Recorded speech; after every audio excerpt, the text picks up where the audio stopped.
Now that Doctor Who Season 2 has finally finished airing, what did I think of the season overall, and where would I rank each episode? So obviously Doctor Who Season 2 has just finished airing with the final episode, The Reality War. So in this video I'm going to be compiling all of my reviews into one big video, as well as ranking every single episode on a tier list. So without further ado, let's get into it with the first episode of Doctor Who Season 2, The Robot Revolution.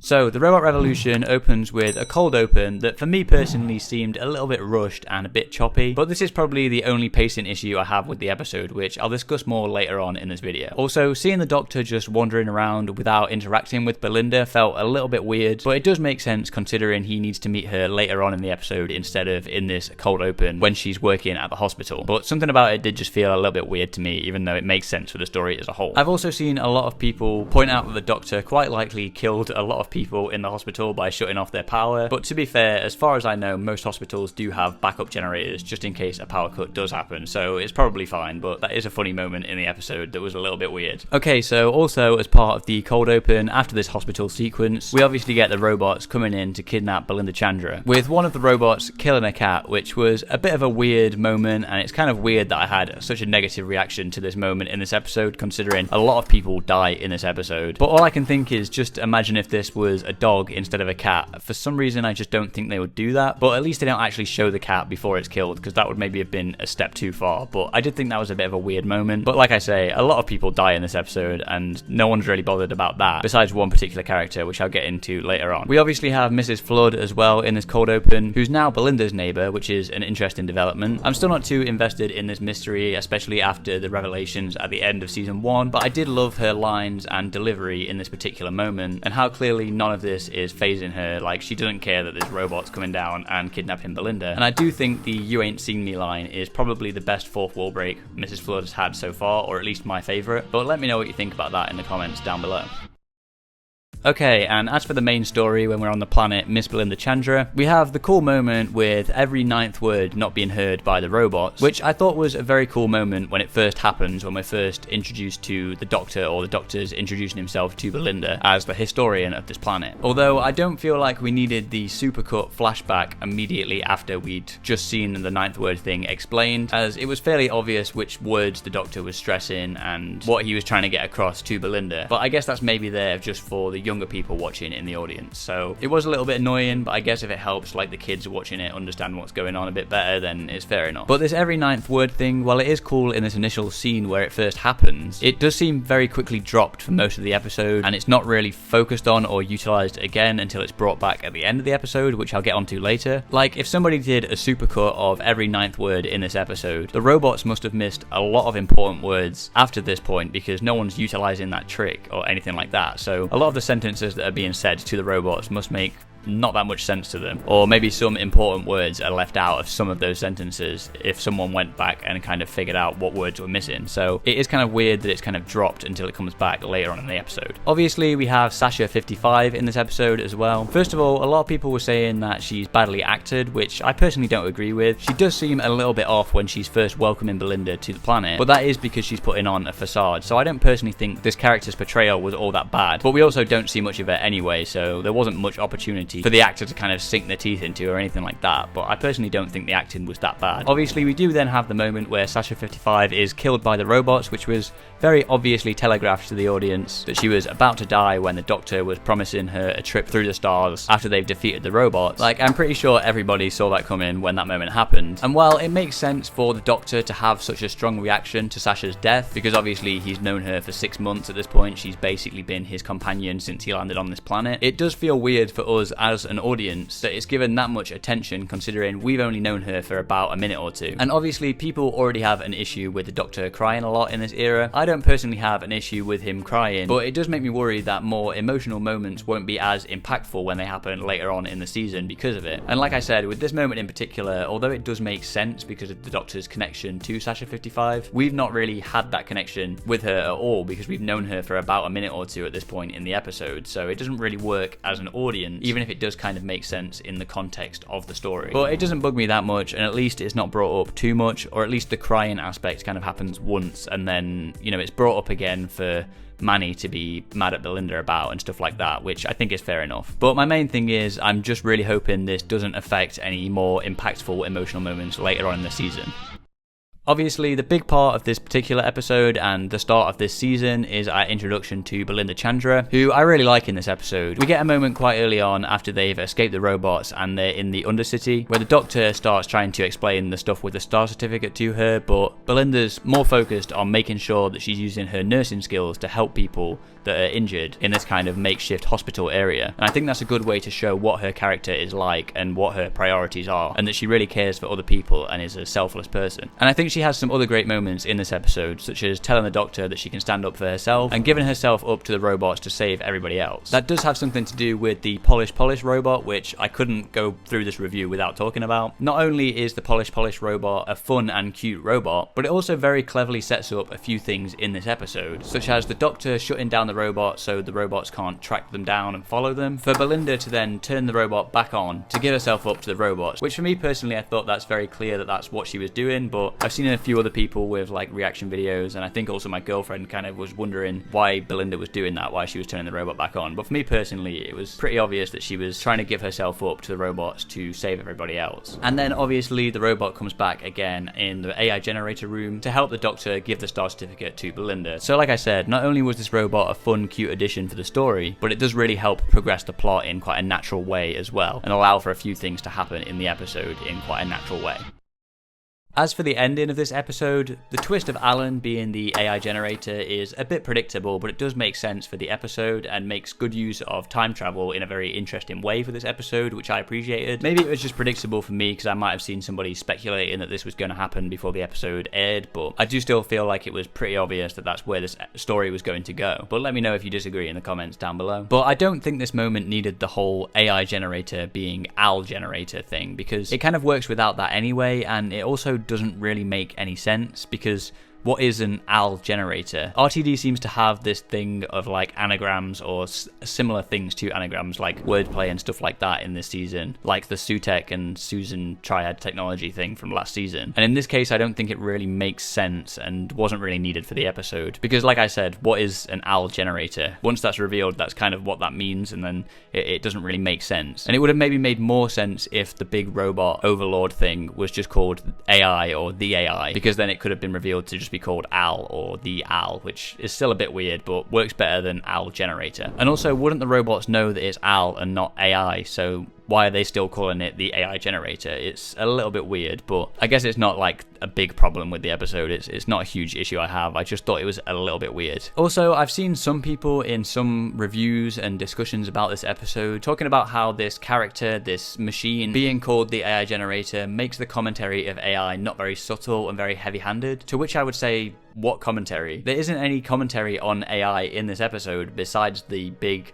machine being called the AI generator. So they probably shouldn't have really called it that, because it does kind of make you think that they're going to do some commentary on AI, and then they just don't. Like, commentary on AI can't be heavy-handed if they don't do any commentary on it. So I don't understand why I've seen people saying that this is very heavy-handed commentary on AI when there isn't any commentary on AI in this episode at all, at least as far as I can tell. Also, one of my big issues with this episode, and particularly the ending of this episode, is Alan's demise, because it kind of has some sort of mixed messages of what it's trying to get across and convey in this episode. Obviously, we're led to believe and shown that Alan is a bad person, which he is. He's not a great guy. He is basically an incel, like they say, and he's a very controlling person and was a controlling boyfriend to Belinda. So we're obviously not supposed to like him. But then they bring back the every ninth word thing from the start of the episode to try and make him a more sympathetic character. So the episode's kind of giving mixed messages of whether or not we're supposed to like this guy or hate this guy, which makes it especially weird when he dies or gets turned back into a sperm and an egg and gets swept up by the Polish robot, with the Doctor and Belinda kind of laughing about it and celebrating, because I guess that would kind of make sense if we're only shown that he's a bad guy and led to believe that he's a bad guy. It would still maybe feel a bit out of character for the Doctor to be celebrating that, but it would kind of make sense. But then they also try and make him a little bit sympathetic as well, so it's kind of very mixed messages, I keep saying, I guess, from the episode, to kind of show both aspects and kind of make him sympathetic, but also we're not supposed to be empathizing with him at all. It's very weird.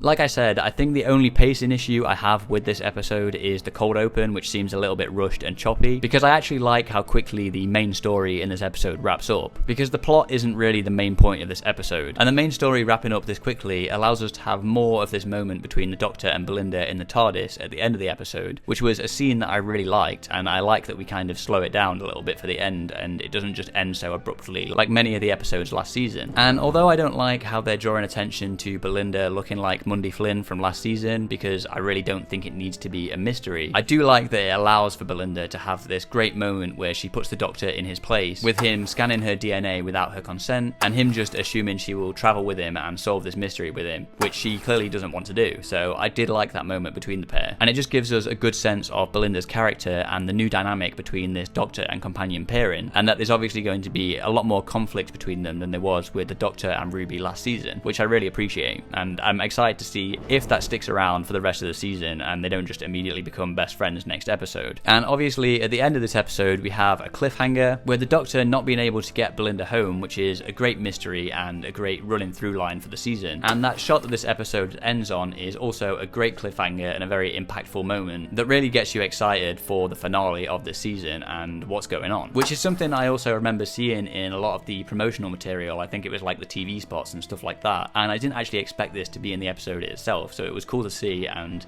like I said, it's a very impactful cliffhanger for the season as a whole. Okay, so the Robot Revolution was a decent start to the season. I definitely preferred it to Space Babies as a season opener last year, as I do think that was personally a bit of an odd episode to start the season on. However, I do think now that since the other episodes of this season has come out, this is definitely lower on the ranking compared to all of those episodes, or a lot of those episodes, but I did still prefer this to Space Babies as a season opener last year, like I said. I think it perfectly sets up Belinda as a character, even if that's something that's honestly not very well followed up on for the rest of the season, and her character does get sidelined in a lot of those later episodes, but I think she's very well set up in this. And obviously the story itself just isn't as ridiculous and difficult to get on board with as Space Babies was as a season opener last year, although Space Babies was good at setting up a lot of the things for new viewers, basically giving answers to all of the different things to Ruby as a character, which kind of happens as well mostly at the end of this episode for Belinda. But like I said, I do think I just prefer this to Space Babies, which wasn't a great episode, but it's still one of the lower episodes of this season after I've seen a lot of the other episodes. So in terms of where I'd place this, I'm mostly thinking maybe a B or C tier. I think for now I might put it on C, and then I'll see what happens in the future, what I think when I put more episodes on this tier list. But let me know where you would rank the Robot Revolution in the comments down below. Okay, so the cold open for this episode was a very typical but also great Doctor Who cold open. I love these cold opens where we get to see something that's happening before the Doctor and companion have landed, similar to what they did in The Devil's Cord as well, which was another strong opening for that episode. I also think the first third or maybe first half of this episode is incredibly well paced, especially in an era of episodes where it feels like not many of them have had time to breathe and kind of go by very quick and very rushed and almost seem like there's been too much cut out of them. But there are still some pacing issues I have with this episode, which I'll get into later on. But like I said, the first maybe third or first half of this episode I think works great. I think Belinda is once again great in this episode. I appreciate that they haven't just immediately dropped how she wants to get home, as that's obviously a big part of this season and was obviously a big part of her character and a big moment between the Doctor and Belinda at the end of the last episode. It feels natural that even though she still wants to get home, after hearing that they've landed in 1952, she still would want to go outside and have a look, because she'd obviously be interested in doing that. She wouldn't want to miss that opportunity, so I think that works really naturally. And obviously she still wants to go home after she finds out the vortex indicator has finished doing its thing, so her desire to go home is still present, which is really nice, and I'm glad they haven't just dropped that in this episode so that they can just carry on having adventures for the rest of the season. I also appreciate how this episode addressed racism. Obviously it isn't the focus of this story like something like Rosa or Dot and Bubble, but I appreciate that they still chose to acknowledge it here. And I like the moment where the Doctor and Belinda discuss this, because the Doctor almost dismisses it immediately like he's done in the past. Shakespeare Code comes to mind. But I appreciate that Belinda clearly isn't a fan of this and pushes back against it, because besides Dot and Bubble, this is still new to the Doctor, but for Belinda, she's always been a person of colour. She was born that way and has likely experienced racism for her whole life, whereas this is still kind of new to the Doctor, besides, like I said, Dot and Bubble. And obviously he's dismissed it in the past, so I guess he's kind of doing that out of habit, not really even thinking about how it affects him now as well. And it's just generally nice to see somebody pushing back against the Doctor on this when in the past, like in the Shakespeare Code for example, he has just dismissed it with like Martha Jones and stuff like that, which did feel a little bit weird when that happened. So I appreciate that it hasn't been done again, but obviously once again it isn't the main focus of this story, but I do still appreciate that they did address it in this episode, and not even just once as well, it does come up again later on.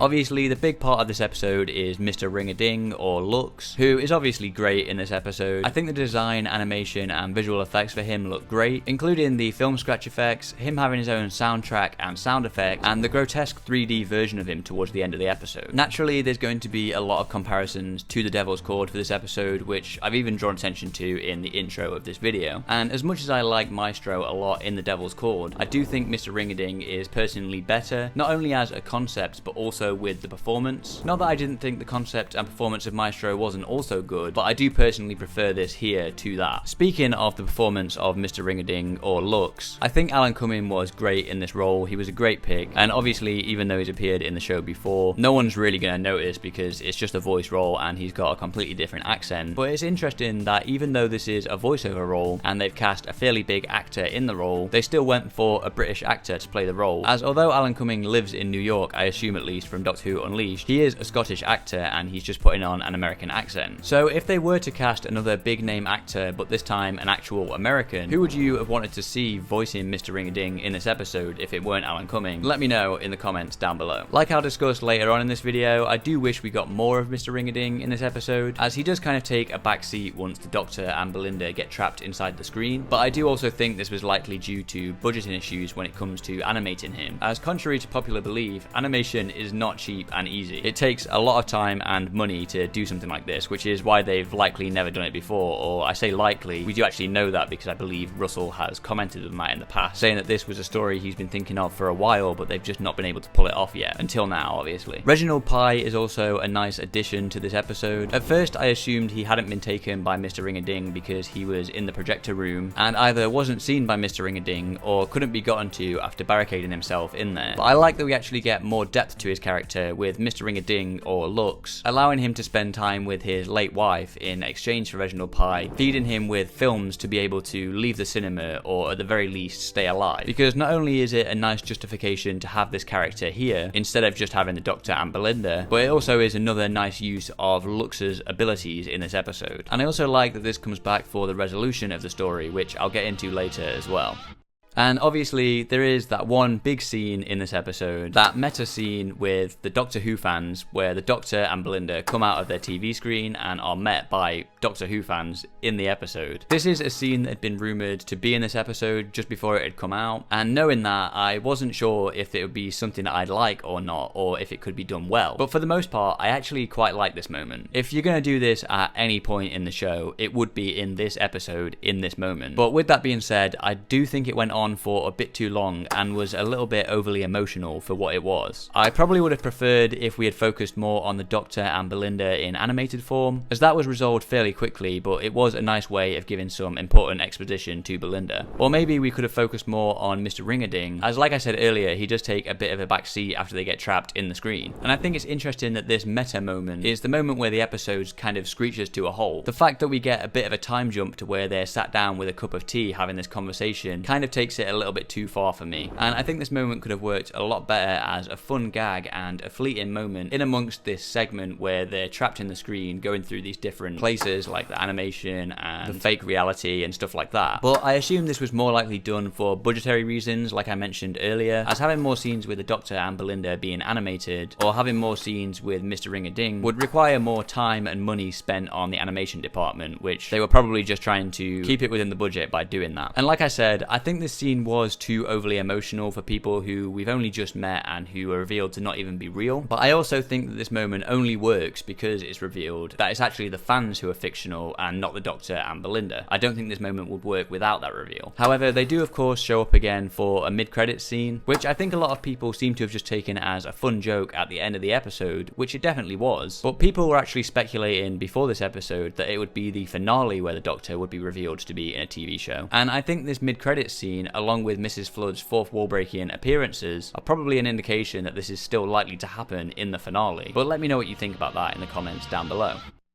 I can understand why the resolution of this episode might feel a bit anticlimactic or unclear for some people. For me personally, I think it works, and I think it's clear that Lux's motivations haven't changed last minute, or he isn't being destroyed by the light, which it could come across that way. He's just becoming way more powerful than he was trying to be, to the point where he's spread so far across all of light in the universe that he basically has no power to do anything besides just existing. And I personally think that is a really nice resolution, which if anything maybe happens a little bit too quickly. Obviously the resolution to this episode kind of isn't done by the Doctor himself, which I know a lot of people did have some issues with in previous episodes where the Doctor isn't responsible for resolving the plot, but at least in this episode he does give Belinda the hints that she needs to put that into motion and get that going. And like I hinted at earlier, it is also very well set up with the stuff with Reginald Pye's wife earlier on in the episode and her kind of convincing him to help and kind of meet her, I guess, in the afterlife or something like that. So I do think it personally does work, even if the Doctor isn't doing it himself. But I mean, he is trapped and his life force is being taken, and he does at least give Belinda the knowledge that she needs to get that done. So for me personally, I think that does still work. Mrs. Flood obviously also briefly appears at the end of this episode, and I think it's intentional that she's only here for a little bit, as well as being important that she's appearing in a different time and location to where we normally see her, as the Doctor kind of isn't really allowed to notice her yet, as I assume the big moment that's been hinted at for the end of the Interstellar Song Contest is likely going to be the Doctor recognizing and noticing Mrs. Flood and realizing that it's not right for her to be there, as so far he's only seen her as a normal human in modern day Earth as Ruby's neighbour. So I don't think we're really going to get much interaction between the Doctor and Mrs. Flood in future episodes until maybe the end of episode 6. Obviously, as I previously mentioned as well, we do have that mid-credit scene with the Doctor Who fans still existing at the end, which, like I said previously, I think is very intentional and isn't intended to only be a fun joke at the end of the episode, but along with the appearances of Mrs. Flood is likely meant to hint at some more meta elements for the finale of this season. But let me know what you think about that in the comments down below.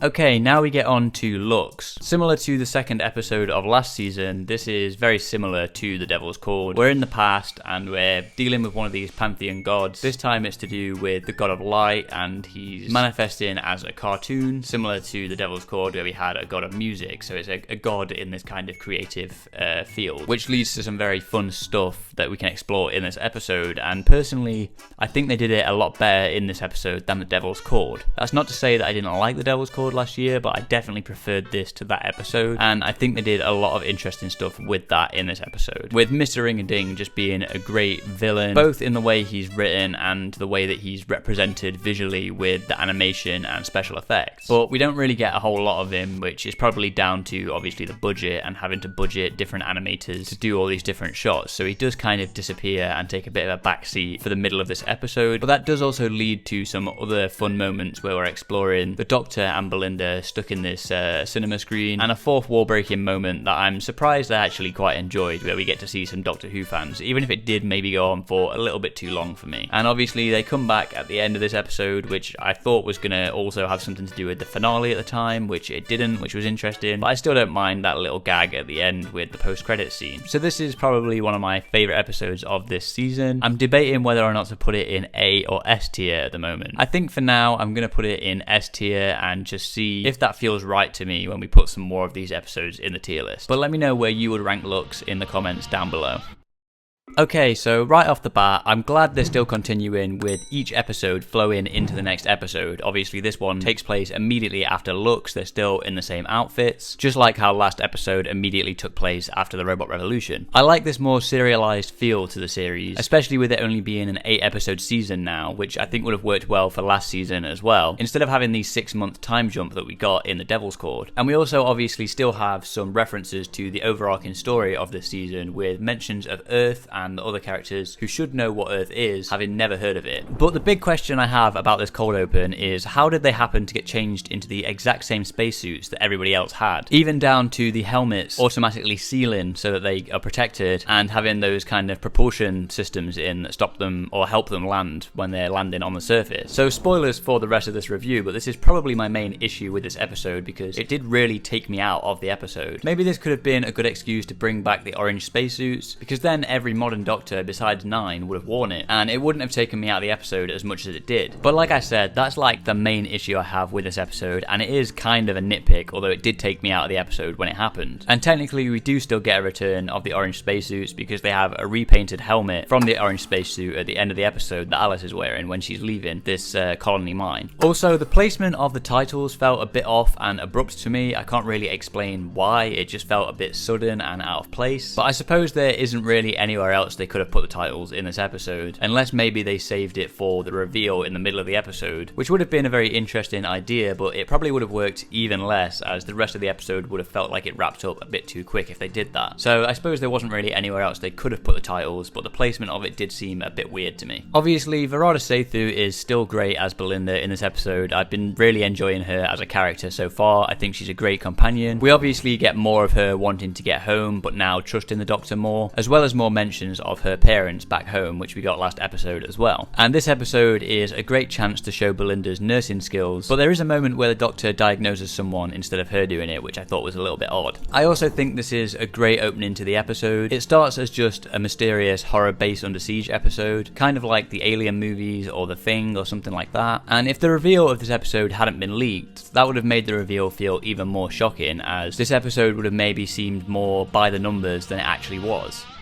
Rose Ayling-Ellis was a great supporting character in this episode as Alice Fenley, and we also have the whole thing of Alice being deaf and using sign language and subtitles, which I thought was a fun inclusion to this episode. I think this was a good addition to the story and a great bit of inclusivity, as it doesn't feel like Alice being deaf is the focus of the story. Alice just happens to be deaf, and it still affects the story by making everything more difficult to deal with, but it isn't the focus of the story, which I really appreciated. And obviously, the Midnight Entity returns in this episode, and even though I was 90% sure this was going to be a sequel to Midnight before watching it because it leaked before, that reveal still really worked for me personally. I thought it was done really well, and it was giving me similar vibes to when I first watched The Legend of Ruby Sunday and they had the Sutekh twist at the end, which obviously Empire of Death didn't quite land for me as much, but that initial reveal at the end of Legend of Ruby Sunday really worked for me, and this was very similar in this episode. Now, I was worried about the Midnight Entity returning. My original speculation from that last shot of the Next Time trailer we got last week made me think that we were going to see the Midnight Entity doing the same thing again, because that shot looked very similar to when the 10th Doctor was possessed by the Midnight Entity in Midnight. So I was worried that the Midnight Entity would just act the same as before, just in a different location, but luckily they did something different with it in this episode. Likely because, at least from what RTD suggests in Unleashed, this wasn't originally intended to be a Midnight sequel when it was first written. It seems like originally this episode was likely written as a completely original monster by Sharma Angel Warfall, but then RTD realised it could suit the Midnight Entity and rewrote some of the parts for it to fit that, hence why he has a co-writing credit in this instead of it just being written by him or just being written by Sharma Angel Warfall. Although that does make me think how much of this was written by Russell, because I would have assumed that this episode was mostly written by Sharma and that Russell just came in to add some of the Midnight stuff, but I do believe he had top billing for writing credits in this episode, so maybe he ended up rewriting most of the story. I'm not really sure. But personally, I think this still works for me, as it fits with what the Midnight Entity would do, but it's just messing with them in a different way to what it did before. I'm glad they also didn't show us what it looked like or reveal too much about it. Obviously, if you pause it at the right moments, or if you watched Unleashed, you can basically see what the Midnight Entity does look like in this episode. But for the episode itself, it does really work. And like Russell said in Unleashed, if you're going to do a sequel to any story, it shouldn't be Midnight, because you could easily mess it up and taint the original story, like they did with Pyramids of Mars last year. But luckily, I think they did this really well and pulled it off. Also, unless I'm understanding the mechanics wrong, there is a moment where Alice does a full 360 when she's saying "I'm clean" to the rest of the troopers, which I would have thought would have killed everyone following the rules of this monster. But like I say, maybe I'm misunderstanding the mechanics of this monster. Maybe she has to stand still for a little bit for it to work, or maybe it was just an in the moment acting decision that they didn't really pick up on. Also, the line "if it was a clock face you die at midnight" was a little bit too on the nose for me personally, but I know it worked for a lot of people.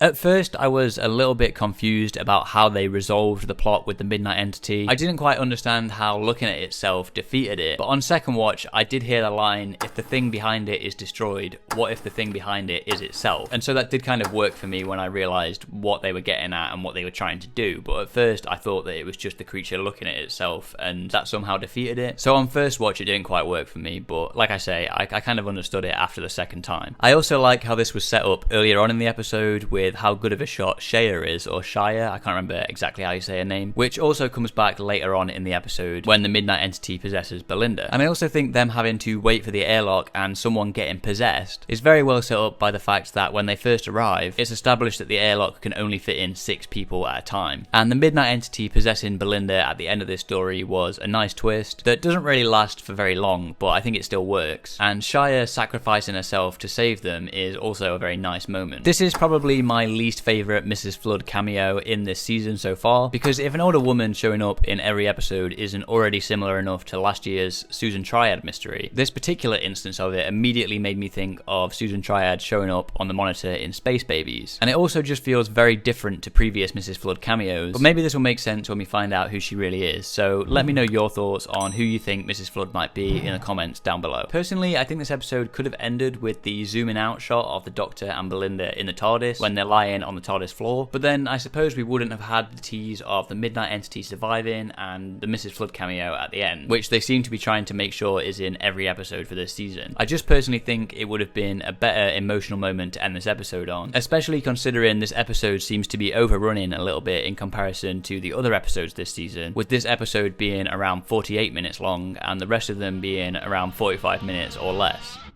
Okay, so The Well was a surprisingly good episode. To say that it was a sequel to an episode that I don't think ever should have got a sequel, but luckily I think they went about it the right way. They didn't reveal too much, and they did something different with the Midnight Entity, which I really appreciated. It's obviously doing different things to Midnight. I know a lot of people were upset that the paranoia and fighting between these characters isn't really on the same level as Midnight, and for me personally I think that works because they're not trying to do the same thing again as Midnight, it's just on the same planet with the same entity. And it also leaves a few things up in the air at the end of this episode, which leave a lot of people speculating and wondering if this plan actually worked, if they actually got out of there kind of unscathed, which I think is very interesting. Right now I'm thinking of putting this again at either A or S tier. I don't know personally whether I prefer it to Lux or not. I think for now my gut's kind of telling me to put it at A tier, but I don't think I really have any issues with this episode, so I don't know if I should put it below Lux or not. Maybe it should be S tier, and then maybe because that fan scene in Lux goes on for a little bit too long, I might move that down to A tier, but I'm not really sure how I feel about that. But let me know where you would rank The Well in the comments down below.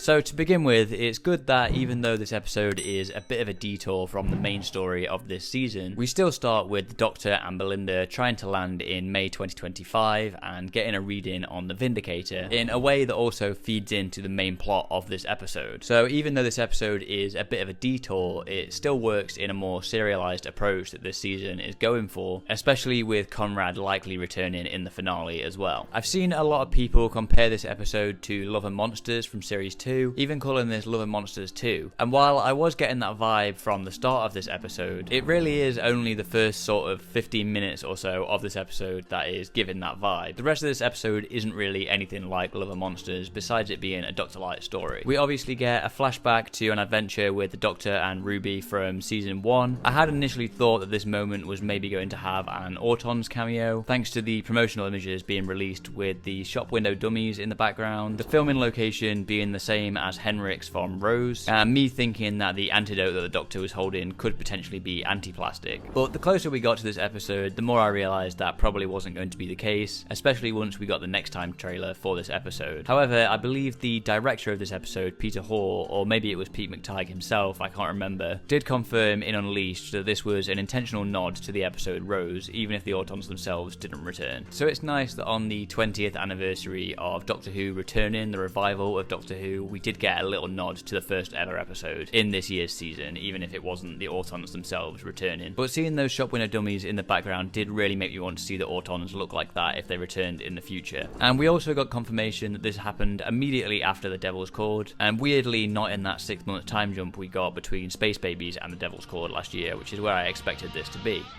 Although I liked Ruby last year, I think since we've had Belinda this season, I've kind of realised how uninteresting she was as a companion last year. The Doctor and Ruby were just friends going on different adventures with no conflict or character development, as it happens off screen in that 6-month time jump. Whereas Belinda and the Doctor have a lot more conflict this season, with Belinda wanting to get home and not necessarily trusting the Doctor, and the Doctor just wanting to go on adventures with her and assuming she'll want to come along for the ride. But with all that being said, I think Ruby was great in this episode. It's more interesting to see her on her own dealing with the aftermath of travelling with the Doctor, rather than just seeing her travelling with the Doctor as best friends. I'm also glad we got to see the return of the Sundays in this episode, including Ruby's birth mother Louise Miller, and especially Cherry Sunday, who is always the highlight of any episode that she's in, and I particularly enjoyed her moments in this episode. And obviously a big part of this episode is Ruby's new relationship with Conrad Clark, who she met on his podcast Lucky Day. I also really liked the scene where Ruby was explaining the shriek to Conrad when they were in the cafe together, where we get a glimpse of what it would look like when Ruby is telling this story about what the shriek does. I'm not sure whether this was in the script, it probably was, but if not, I want to give props to the director Peter Hall. Either way, even if this wasn't part of the script or was his idea, because either way it was directed phenomenally and was a great moment in this episode. But unsurprisingly, to me at least, Conrad isn't who he seems, and was actually just getting close to Ruby for his own gain. That's not to say the twist didn't work for me, but I definitely knew he wasn't to be trusted from the start of this episode. And I think a lot of people have been slightly misunderstanding this character a little bit. I've seen a lot of people wondering how, after all the stuff that he's seen from the shriek,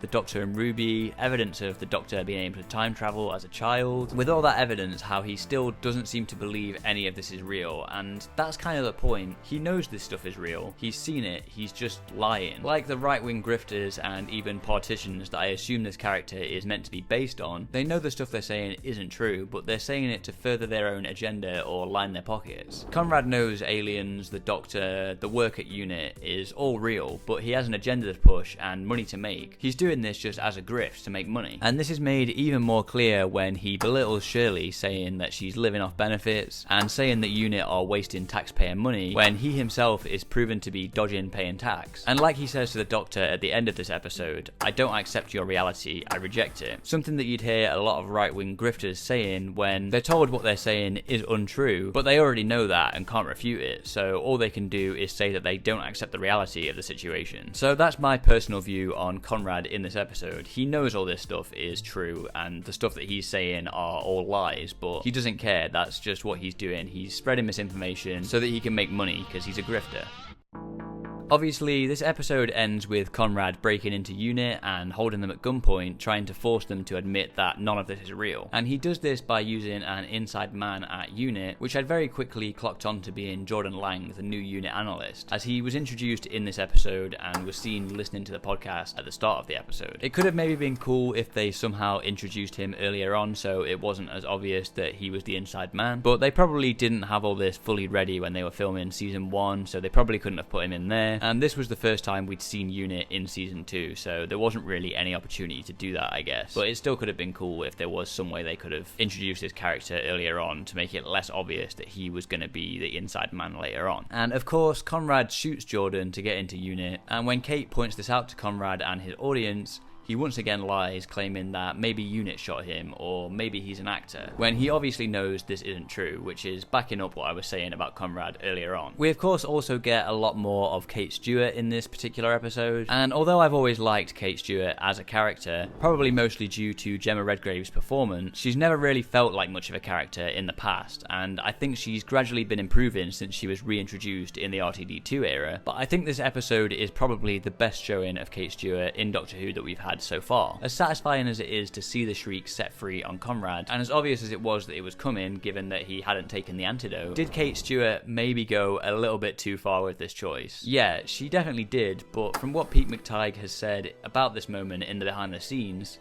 and it's the beginning of a story that has repercussions beyond this episode, beyond this season, even beyond this show. This is something that's going to be addressed in the future and is likely going to feed into the spin-off he is co-writing with Russell, The War Between the Land and the Sea, so it'll be interesting to see that in the future. And backing up what I was saying about Conrad earlier on, even though he is almost killed by the Shriek at the end of this episode, he still says at least your special effects have improved when he knows he's safe. And this isn't because even after seeing the real Shriek and almost being killed by it, he still doesn't believe that it's real. It's because he knows the cameras are still on him, and all of this is being live streamed to his audience. Conrad knows the Shriek are real, he knows Unit are real. He was genuinely scared for his life when the Shriek was about to eat him, and genuinely thankful that Ruby saved him. But that wouldn't fit his agenda he's been trying to get across this whole time, so once he thinks he's safe after the Shriek has been tased, and he realizes the cameras are still on him, he has to keep playing up to them for his audience. At least once again, that's just my interpretation of this anyway, and of Conrad's character in this episode. I know as well a lot of people have issues with how the public does a full 180 after the live stream and the incident at Unit, where the public basically is once again in full support of Unit and doesn't support Conrad anymore because it doesn't seem very realistic, and with what Conrad's supporters are probably like, they would still probably support him even if his lies have been exposed to the public and shown to be untrue. And while I agree with this, and it is a little bit weird that the public does a 180 and supports Unit again, with Conrad likely returning for the finale, I do think we are going to see more of this developed and shown during the finale, where we're probably going to see that Conrad does still have some supporters out there and are going to play a big part in the finale, in my opinion. That's just my speculation on what could happen with Conrad returning in the finale, if that does happen, which I think it will. And of course, this episode also ends with a confrontation between the Doctor and Conrad, with the Doctor giving Conrad a good talking to at the end of this episode. And I love this scene so much because I love how we get to see more of this darker side of Ncuti's Doctor, and I also love the lighting in this scene. I wish we saw the TARDIS lit like this more often instead of the boring white lighting that we get most of the time we see the TARDIS interior in this season and last season. And I also doubt that Pete McTighe and Russell T Davies realised how relevant some of these lines in this scene would be to this exact week that the episode aired in, because a lot of these lines just hit so hard in this particular week, which must have been a coincidence with how early this was filmed and written.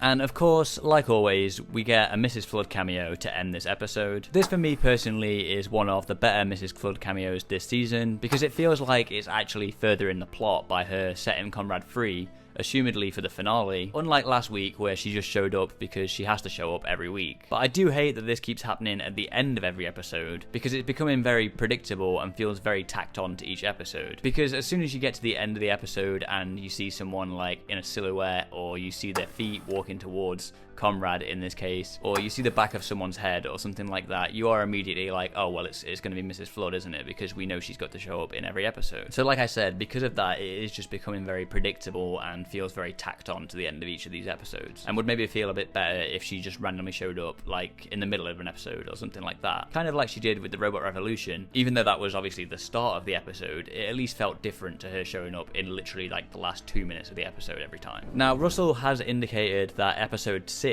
is one of the episodes that we need to watch straight away without having it spoiled for us, and so I'm assuming and hoping that that is when we'll find out who Mrs. Flood is at the end of that episode, because if not, it's gonna get very frustrating just seeing her show up at the end of every episode and not really doing anything besides showing up for a cameo in the last couple of minutes. So I'm hoping that it is the end of episode 6 that we find out who she is, because if we have to wait for the end of the first part of the finale or at some point in the very last episode, it's going to be very frustrating just seeing her for a couple of minutes just for a cameo. But I'm assuming that's the case. I feel like the end of episode 6, the Doctor's going to notice her and he's going to be kind of wondering how she's at this Interstellar Song Contest in the future in outer space, and that's for some reason going to lead her to reveal who she is to the Doctor and set up the finale. But let me know what you think about that in the comments down below. Okay, so Lucky Day is probably one of my favourite episodes of this season. It's the only Dr. Light episode in this season, and it's also Companion Light in a way because we've got Belinda. Obviously we've got Ruby as well, who is a companion, but she's not the companion of this season. And it does some really interesting stuff with Conrad in this episode, where he's basically one of these kind of right-wing grifters who's just going out spreading lies and misinformation, even though he knows those things aren't true. And he's shown that those things definitely aren't true. I know some people took that a little bit of a different way way when watching the episode, but for me personally, it's clear that he knows all these things that he's seeing or lying about. He knows they're true, but he doesn't care because he's just there to spread misinformation, and I personally think it's done really well in that, and also sets up his character well for the finale as well. Right now, I think I feel like putting this at A tier, but it could potentially go up to S tier. I probably prefer it more than looks though, so I might just flip these ones around, just to show that I prefer it a little bit more to looks.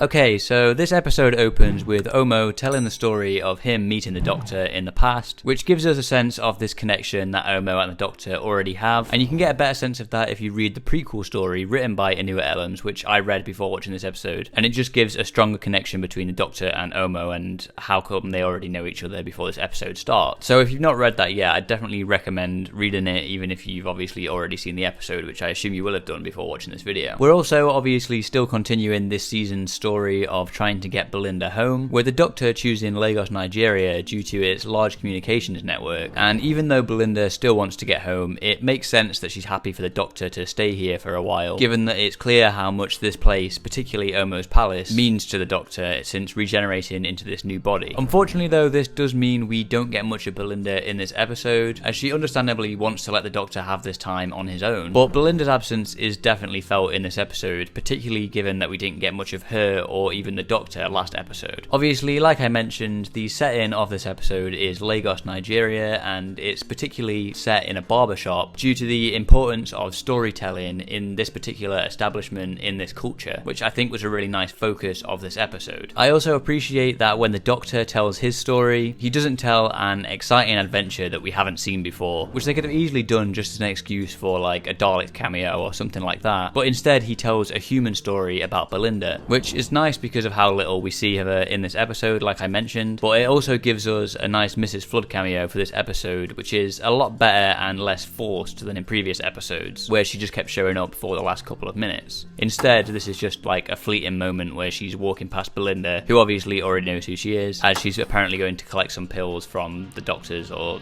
from the hospital. Obviously, one of the big characters in this episode is the barber, and it's clear that they probably expected the audience to assume that he was going to be the Anansi, or that the Anansi was going to make an appearance at some point in this episode, because I remember when we saw the spider in the trailer, we were thinking the spider might be the Anansi, and I think as it was getting closer to this episode, we did think that maybe he could be the Anansi instead. But obviously, they were clearly expecting us to assume that already, and still, after it's revealed that he isn't the Anansi, I did almost expect more of a reveal of who he would actually be, such as like a Time Lord with his name being the barber or something along those lines. But I'm also glad they didn't do that, because I don't think that would have really worked with this episode. So it's revealed that the barber isn't actually any of these gods that he claimed to be. He was just responsible for passing on their stories and legends using the Nexus, which then became self-sustaining, meaning the gods didn't have any need for him anymore. So he's obviously angry at the gods for not giving him credit for his work and just kind of casting him out, and therefore his whole plan is to try and cut them off by, I think, ascending to the throne, but I'm not 100% sure on that. Now, this moment is probably my least favourite part of the episode, not because I think that the reveal or his true identity isn't a good one, but because in an episode that is already very exposition heavy, within the space of about 5 minutes, we get the reveal that the barber is the god known as Anansi or Loki, etc. He's the personification of these gods. Then we get the reveal that he actually isn't the personification of these gods. Then we get the reveal of the barber's true identity, and then we get the reveal of Abby's true identity. And like I said, that happens all in the space of about 5 minutes, so it just feels very exposition heavy and a little bit rushed. Obviously, from the very beginning of the episode, it's shown that the Doctor recognises this woman that's in the barbershop, Abby, but isn't sure at first why he recognises her. So this is then revealed that it's because he previously met her as the fugitive Doctor, which of course he doesn't really have any memories of, but that does kind of beg the question how he does eventually remember her. I guess just seeing her brought back that particular memory or something like that, but he does also have a memory of purposely losing a bet to Anansi so that he didn't have to marry Anansi's daughter, who this is, which I assume also obviously happened whilst he was the fugitive doctor. So although her cameo does feel a bit random and brings up those questions, it does actually make sense for her to be in this particular episode, in my opinion, as it would be wrong to mention at the start of this episode that this is the first time the Doctor has been black without mentioning that they have been black before, albeit in an incarnation that they have little to no memory of. Although this, I can imagine, would be confusing for new viewers who have just been told that 15 is the first black Doctor at the start of this episode. Although with that being said, he does say it's his first time in this black body, not his first time being black in general. So before all this, Belinda returns after running through the market with a cameo from Inua Ellams, which was a nice moment, but it felt a little bit out of place from the rest of the episode. But I guess it was nice to be somewhere else besides the barbershop for a bit of the episode. After the reveal I mentioned earlier, Belinda gives some words of wisdom to Abby. Hurt people hurt people. Oh, that's nice. I always say make people cry, but yours includes the people who don't want to give you the satisfaction.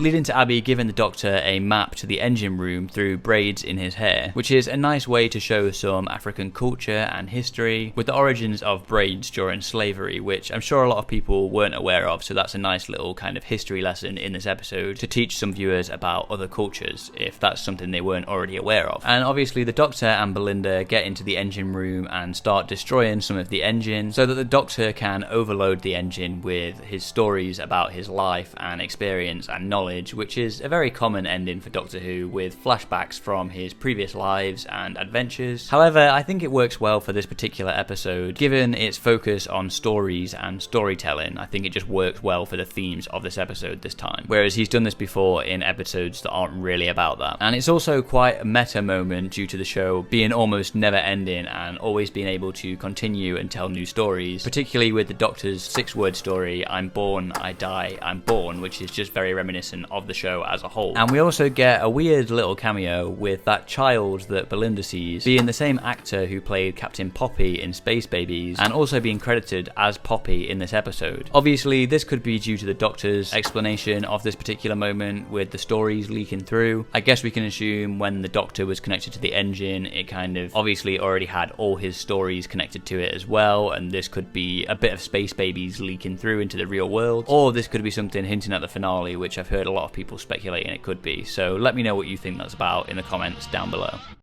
Okay, so the story in the engine is a great episode this season, and I did really like it, especially the more I think about it. But I think when I first watched it, it didn't quite live up to my expectations because I was expecting a little bit more from it. But with that being said, I do still think I really like this episode, and it is one of the best of the season. So I think for that reason, I'm also going to put this in A tier, but I'll put it kind of right at the bottom of A tier for now.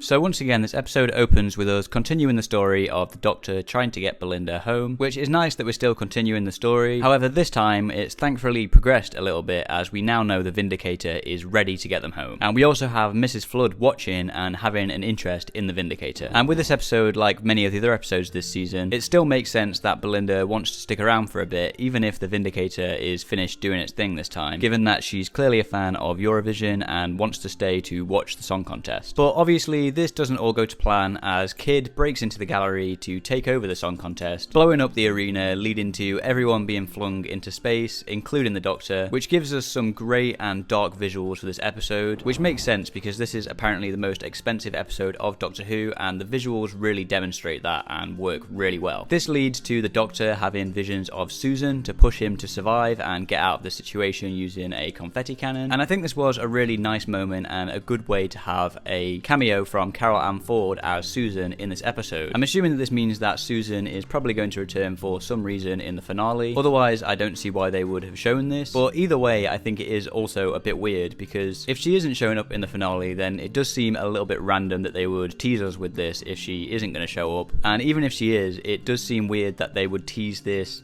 late into the season. Obviously she was mentioned a lot in season 1 as well, but if she's going to be in the finale of this season, you'd think there would have been more mentions of her besides this moment moment right before the finale. But this does also have me worried as well, because one of the Susan cameos shows up when we're focused on Belinda, which makes me worry that we're going to have some weird twist with Belinda related to Susan, like she's going to be some bi-generated Susan or something weird like that, which I really hope they don't do, because I just want Belinda to be a normal companion and just be Belinda, because I like her as she is. Obviously, like I mentioned, the Doctor escapes being trapped in space by using the confetti cannon, meeting some great side characters for this episode in Mike and Gary. And I have to say, I haven't personally seen anyone else say this, so it might just be me, but when Mike, who is of course medically trained, is treating the Doctor, he's giving Doctor vibes to me. And so if they're looking back at actors who have already appeared in the show to play the Doctor in the future, like they've done in the past with like Peter Capaldi and stuff, I definitely think he could be a good choice, but that might just be me. Let me know what you think about that in the comments down below. And this is unfortunately where the positives of this episode end for me, because this episode obviously towards the end has a confrontation between the Doctor and Kid, and although what Kid is doing is wrong, making him out to be a purely bad guy just feels very off to me. Kid has some very justifiable reasons for what he's doing, even if he is going about it the wrong way. At the end of the day, he is a freedom fighter who's survived a genocide. Especially with the Doctor's backstory, you'd expect him to sympathize with Kid in some way, instead of saying the things that he says in this episode to him. I understand that the Doctor doesn't necessarily know Kid's backstory at this point, as only Belinda has been told about it by Cora, and the Doctor likely only finds out about all this when watching Cora perform her song. And while I understand that we're not supposed to like the Doctor in this moment, and I do like seeing this Doctor in his darker moments, the optics of having a character who is a genocide survivor being played by an actor who is also a genocide survivor, torturing another survivor of genocide, does just feel wrong to me. And I also don't know how much of this episode is meant to be an allegory for the current situation with Eurovision and its relationship to Israel and Palestine, given when this episode was likely written, but if it is meant to be commenting on that, I think it goes about it the wrong way and gets the wrong message across. With that being said, I think the way that they save everybody from the song contest is well set up with the holograms at the beginning of the episode, where we see Graham Norton's hologram, even if it may be a little bit of a stretch that technology and people who work on holograms are able to set up a tractor beam with it. Similarly, I think the way that they bring everybody back to life using the cryogenic freezing or reversing the cryogenic freezing process is also well set up with having Rylan in this episode. It isn't just there for a cameo. Him being cryogenically frozen and being brought back to host this song contest is kind of set up for how they save the people at the end of this episode. But similarly to the negatives that I was just talking about, we don't get any kind of comeuppance or dealing with the corporation and what the corporation has done at the end of this episode. Cora just kind of sings her song and moves on, and we don't really get to see the Doctor dealing with the corporation or dismantling the corporation or anything like that, which I think is really unfortunate. Obviously, we then get a return of the Graham Norton hologram to give us the exposition about what's happened to the Earth, setting up the finale, and we end on a great cliffhanger of the TARDIS doors exploding. But obviously, that isn't where this episode ends.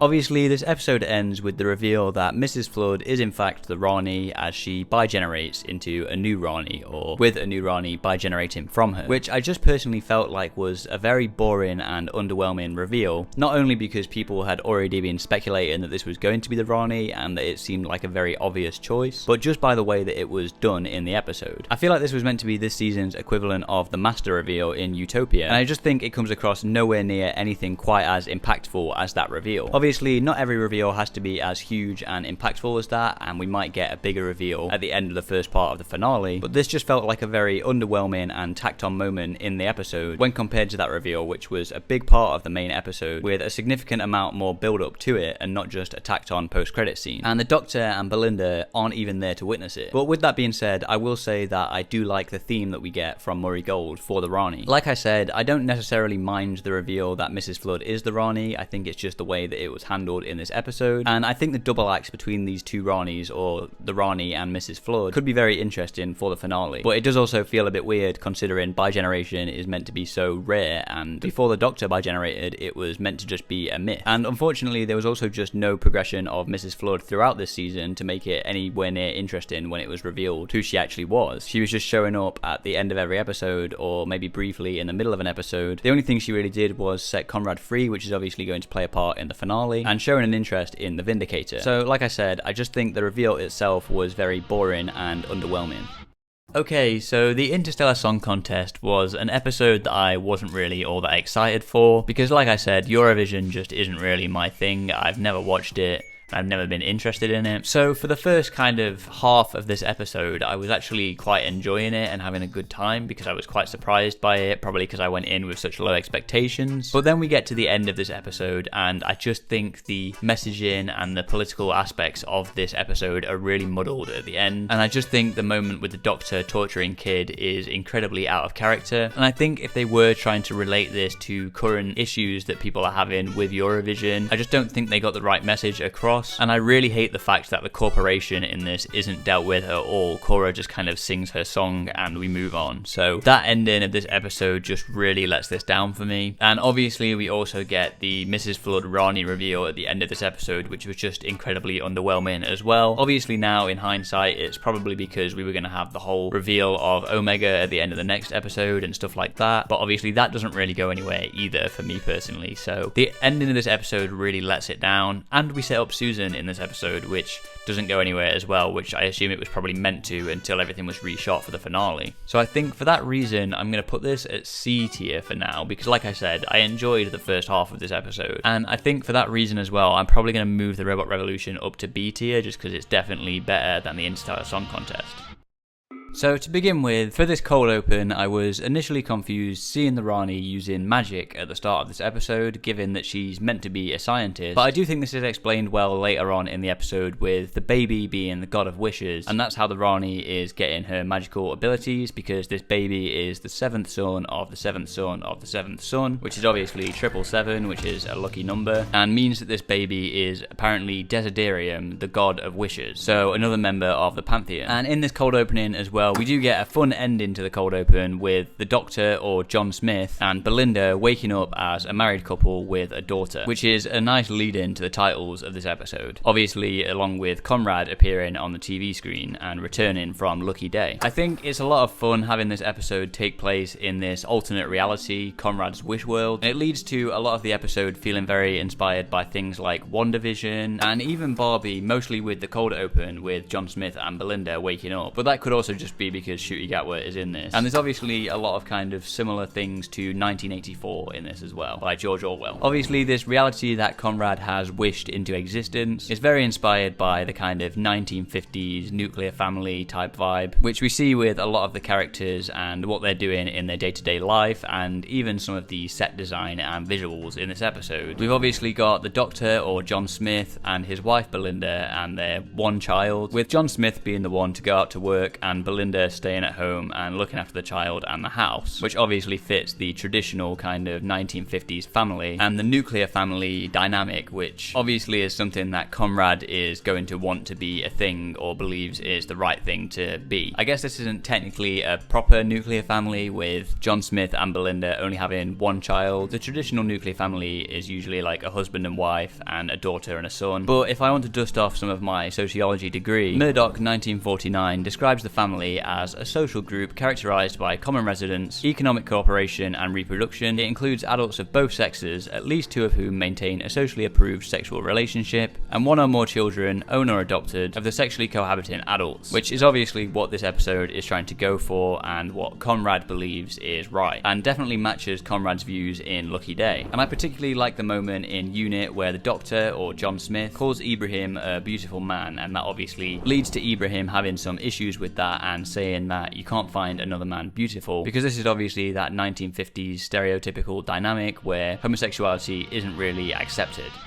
I think the slips are also a fun detail to show how important doubt is in this story and how there's something wrong with this reality. And similarly, we also have the Bone Beast, which are a very interesting visual in this episode, even if they aren't really doing anything and we don't really know why they're here, besides maybe to encourage doubt, as obviously that's what they actually want in the end. However, Russell T Davies has stated that they will be explained in the next episode. But personally, this is probably my main issue with this episode, is I just wish we had more time with this fake reality world. Instead of cutting back to the Rani, Mrs. Flood and Conrad in the Bone Palace, I kind of wish we were just kind of dropped into this fake reality with the Doctor or John Smith and Belinda at the start of this episode, and we were kind of left trying to figure it out all throughout the episode until it gets revealed at the end. But obviously instead we have the cold open with the Rani, which kind of explains roughly what's going on, and we keep cutting back to the Rani and Mrs. Flood and Conrad in the Bone Palace, which gives us more of an explanation as to what is going on instead of just finding out alongside the main characters in this episode. And it also just means we don't get to see as much of this fake reality as I would have loved to see in this episode. Obviously, another big part of this episode is the dispossessed, which are the people that Conrad doesn't really think about, and so they don't really exist in his reality. They can kind of do whatever they want because he isn't really thinking about them. This is something that I actually knew was going to be in the episode before it aired, as obviously some of you may know Tharies appeared in this scene as an extra, and I actually edited his video talking about this episode and appearing on the show, which we did before the episode actually aired so that it could be ready on time. So this is something I actually knew about the episode, but it still was a great detail and really shows a flaw in Conrad's wish world, as people he doesn't think about are forgotten and able to tell that something is wrong with this reality and are trying to do something about it. And of course this is also very well set up in Lucky Day with his comments about Shirley that he makes in that episode. We also have the two Ranis, with Archie Panjabi as the new Rani, who I think is great in this episode. She's really channeling Kate O'Mara with her campness, and I'm glad they actually get around to showing her being a scientist and doing experiments in this episode, with her whole plan being a science experiment to break apart reality and reveal the Underverse, instead of just having her be a female version of the Master basically, even if she does do some similar things in this episode, such as the dance sequence. And I think having the dynamic of both the Rani and Mrs. Flood is a fun one, but I'd be interested to see what they do with this in the next episode, and if they justify having another bi-generation so soon after it was first introduced, which apparently we are going to get an explanation about bi-generation next episode, if RTD is telling the truth.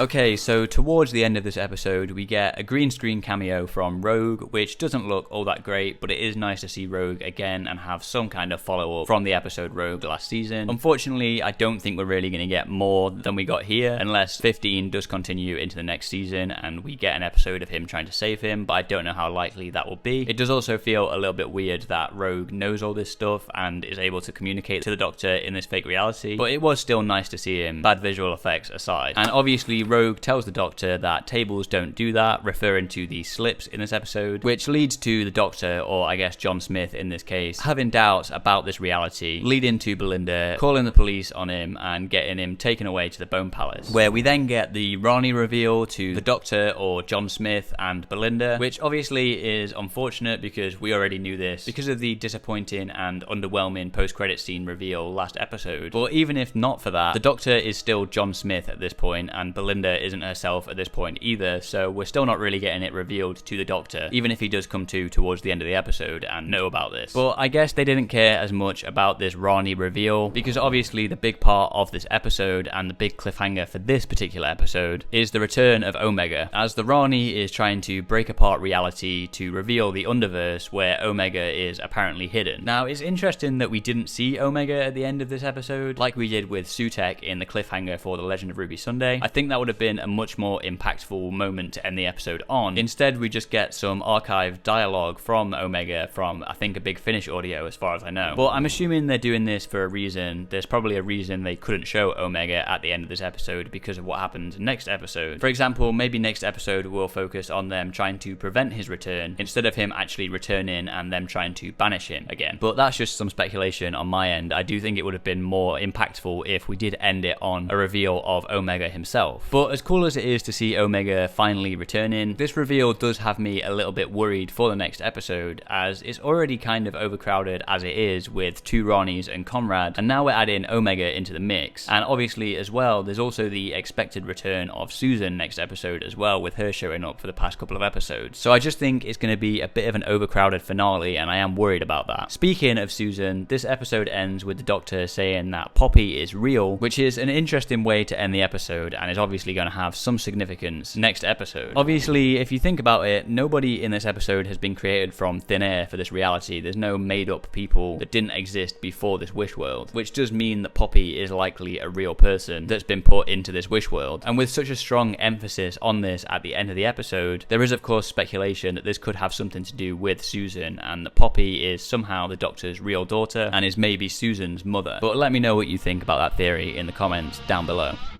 Okay, so Wishworld is an interesting episode because it is a lot of setup similar to last year's penultimate episode, but I do think I prefer it to that because even though most of the episode is just setting up the final episode, we are still at least doing something interesting with it, with this alternate reality of Conrad's Wishworld, where we get this very stereotypical 1950s dynamic and traditional views that Conrad believes in. And so I think that is a really interesting angle for this episode to show, even if I wish we got more of that alternate reality in both this episode and the next episode, and we didn't keep cutting back to the Rani, Mrs. Flood, and Conrad. But I think for that reason, I'm going to still put this fairly high. It's obviously above the Interstellar Song Contest because, like I said, that ending just really lets it down for me. I think I'm probably going to put this in a high C tier for now. It could maybe be in B tier, but like I said, I just don't think there's enough actually going on in this episode itself for it to go any higher, even if I like the alternate reality stuff. Actually, you know what? I think I will put it in B tier, but I'll put it behind the Robot Revolution.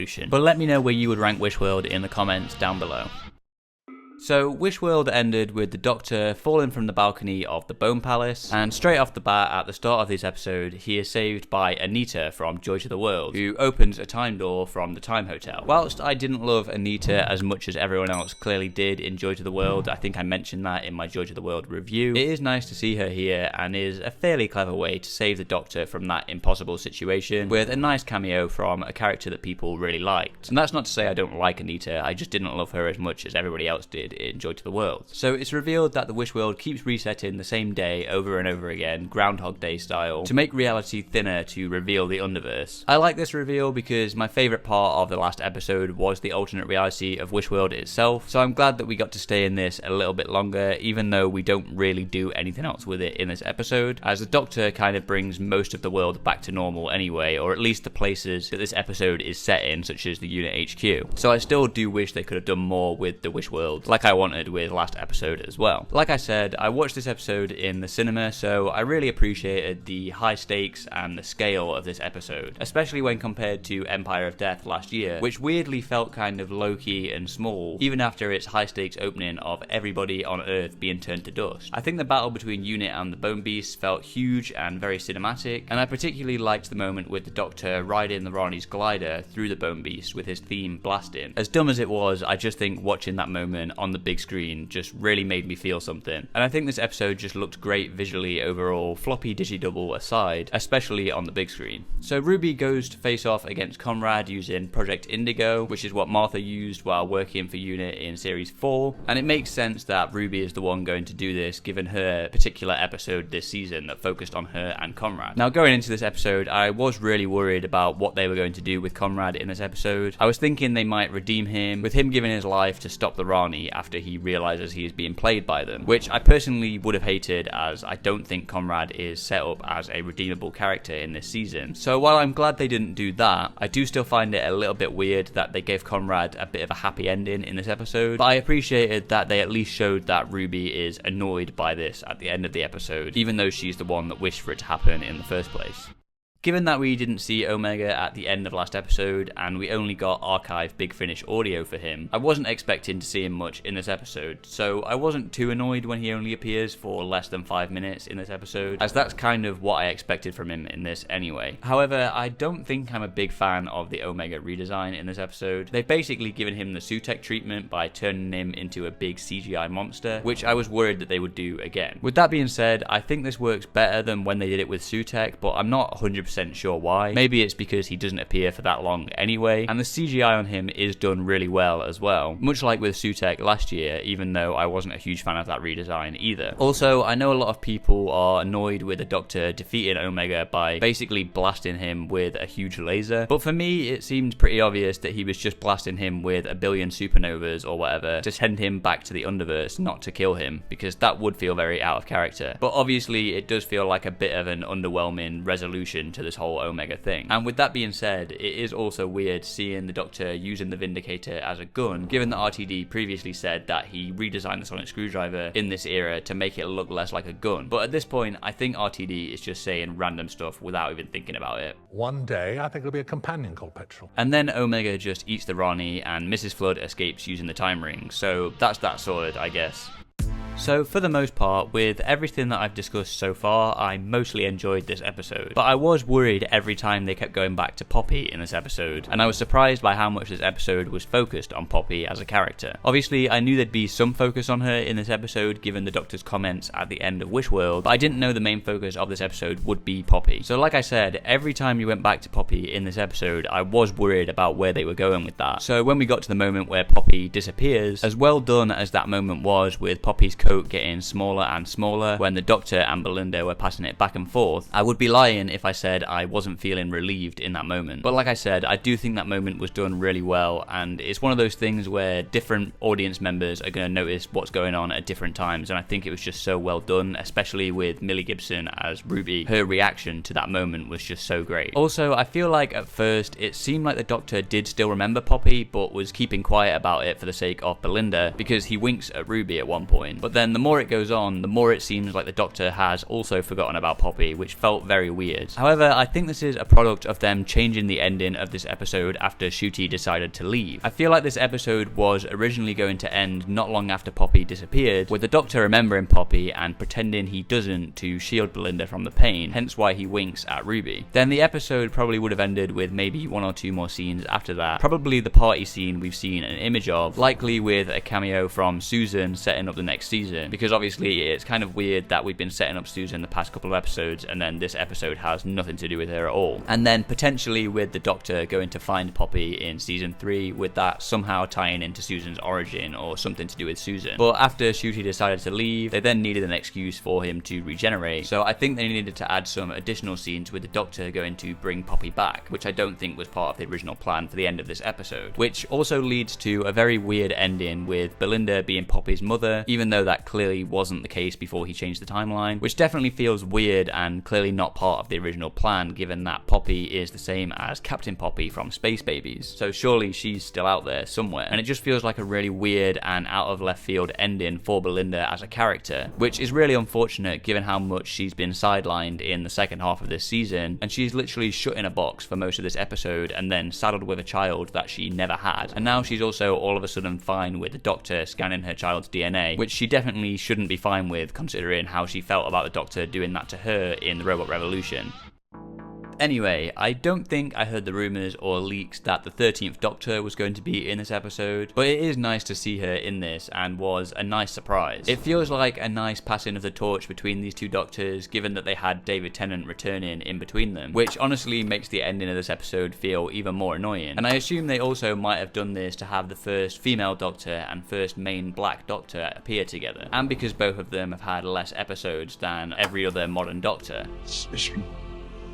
We had longer. But I do have a feeling this maybe could have been Susan instead, which would have been nice given that we've been hinting at Susan in the past couple of episodes of this season. But like I said, I still really liked this moment and it was nice to see Jodie Whittaker return as the 13th Doctor. Obviously, we've been speculating for a while now that Ncuti Gatwa could be leaving with a surprise or at least unannounced regeneration at the end of this episode, given that he's a very sought after actor who is on the rise at the moment, and we're currently unsure on if Disney Plus are renewing the show, and a third season has yet to have been filmed. I was really hoping he wouldn't go in this episode because I've been really liking him in the past couple of seasons, especially this season, and with the 8 episode format I just don't think he's had enough time. But unfortunately this was Ncuti Gatwa's last episode of his era, so what did I think to that regeneration?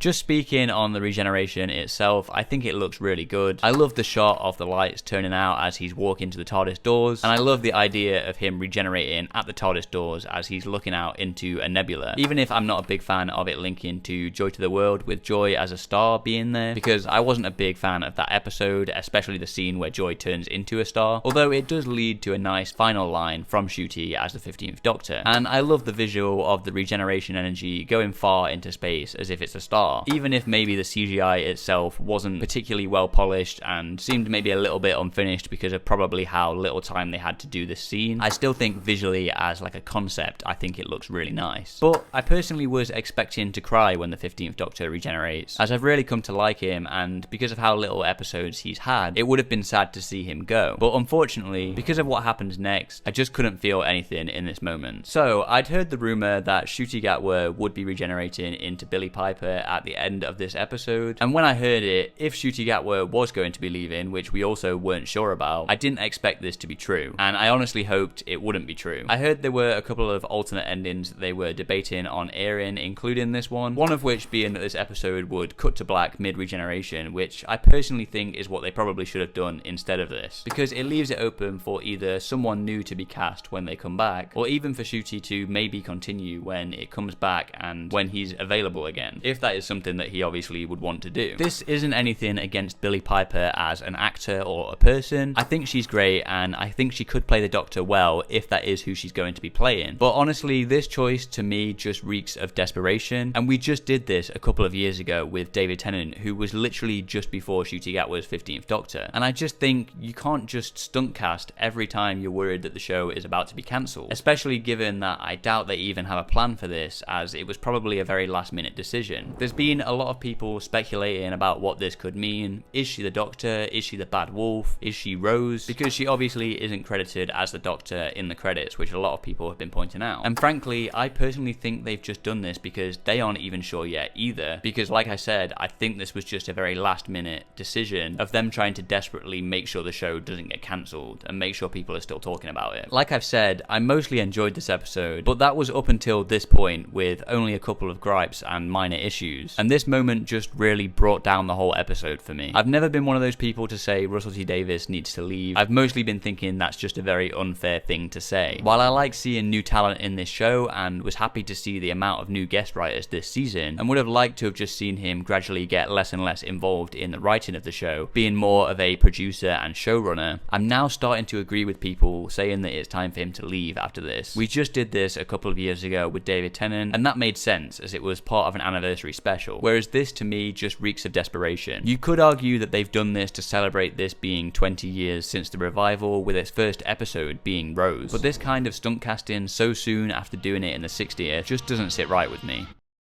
And for Reality War, this is going to be a really difficult one for me to rank, because like I said in the review, I generally liked a lot of this episode and was having a very fun time watching it at the cinema for the first time before we got to that ending. But then we get to that ending and number one, it just kind of keeps going. The episode just keeps going on when you think it's about to end, which isn't that big of a deal, but it did feel a little bit odd and maybe a little bit drawn out, even if I still liked most of those scenes. I'm also a bit unsure on how I feel still with the stuff with Poppy in this episode, especially because it clearly didn't go to the original plan that it was meant to, but also I just wasn't expecting this episode to be so focused on Poppy as a character. But like I said, I was generally enjoying this episode for the most part until we get to that ending, and especially that ending reveal, which for me just absolutely ruins the episode and reeks of desperation, and I'm just really not a big fan of the decision in the first place. I need to be absolutely clear here, this isn't anything against Billie Piper, like I said in the review. This wasn't her decision. I'm just not a big fan of the decision in the first place, which obviously wasn't her decision. So I think if it wasn't for that moment in this episode, this would probably be like a high B, maybe even low A tier episode. But because of that ending, it just really lets it down, and it's almost making me think I want to put it in D tier, but I'm not going to do that because like I said, I enjoyed most of the episode. It's just that ending that really lets it down for me. And that scene is also shorter than the parts in the Interstellar Song Contest that I don't like. So for that reason, I think I'm going to put it in the same tier as the Interstellar Song Contest, but I'm going to put it before the Interstellar Song Contest so that it's a little bit higher up than that, because like I said, the ending of the Interstellar Song Contest, there's a big chunk of that I just don't like, and it's honestly a little bit offensive in my opinion, whereas the Reality War just has a really stupid reveal at the end that I personally hate, which is leaving me really worried for the future of the show. But like I said, the episode itself up until that point I actually had a fun time watching.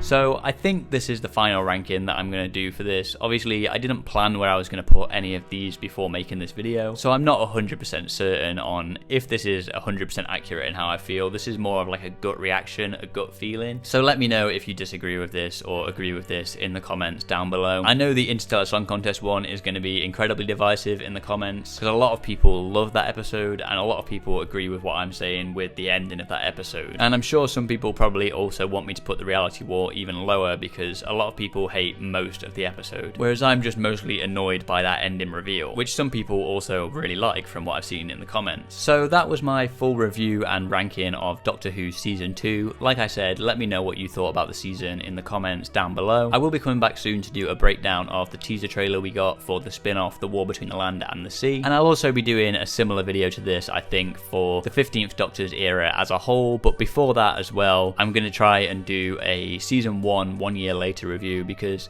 it's nearly been a whole year since that season ended, and that'll be a similar video to this. There probably won't be any rankings in it and a tier list or anything like that. I'll just be kind of coming back after each review to kind of say how I feel about those episodes now. So subscribe if you don't want to miss those videos in the future, and thanks for watching.